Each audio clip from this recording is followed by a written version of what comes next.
बनाने की बात हमेशा कही जाती है, लेकिन ये बात तो मुहावरे के लिए जानी जाती है, पर कई बार यही चीज दूसरों के लिए भी लागू हो जाती है।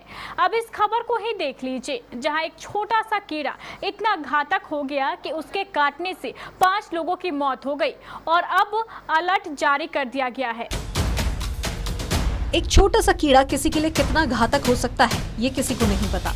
अक्सर लोग कई बार इन छोटे छोटे परजीवियों को नजरअंदाज कर देते हैं, लेकिन बाद में जाकर यही उनकी जान के दुश्मन बन जाते हैं।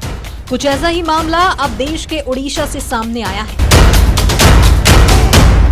दरअसल एक अधिकारी ने कहा कि ओडिशा में स्क्रब टाइफस संक्रमण के कारण 1 महीने में कम से कम 5 लोगों की मौत हो गई है, जो संक्रमित चिगर्स यानी कि लार्वा माइट्स के काटने से फैलता है।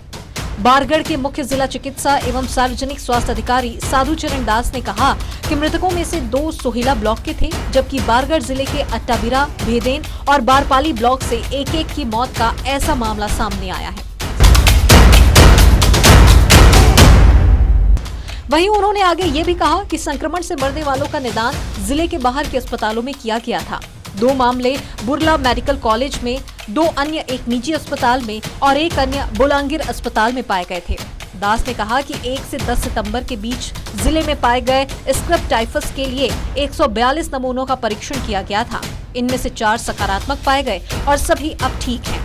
अगस्त के दौरान बरगढ़ जिले में 168 नमूनों का परीक्षण किया गया, हालांकि कोई भी स्क्रब टाइफस से संक्रमित नहीं पाया गया। इधर सार्वजनिक स्वास्थ्य निदेशक निरंजन मिश्रा ने लोगों को घुन जनित बीमारी के बारे में सचेत किया है।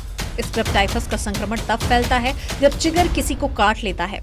उन्होंने कहा कि जो लोग अक्सर खेतों या जंगलों का दौरा करते हैं, वे संक्रमण की चपेट में आते हैं।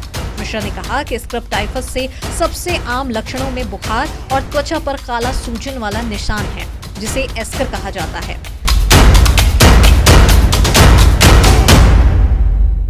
वहीं उन्होंने कहा कि जब बुखार कई दिनों तक जारी रहता है तो रोगी को स्क्रब टाइफस के लिए एलिसा परीक्षण कराना चाहिए।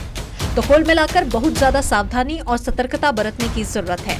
मॉनसून अभी जारी ही है और ऐसे में इस प्रकार के कीड़ों का खतरा और संक्रमण का खतरा लगातार बढ़ता ही जा रहा है।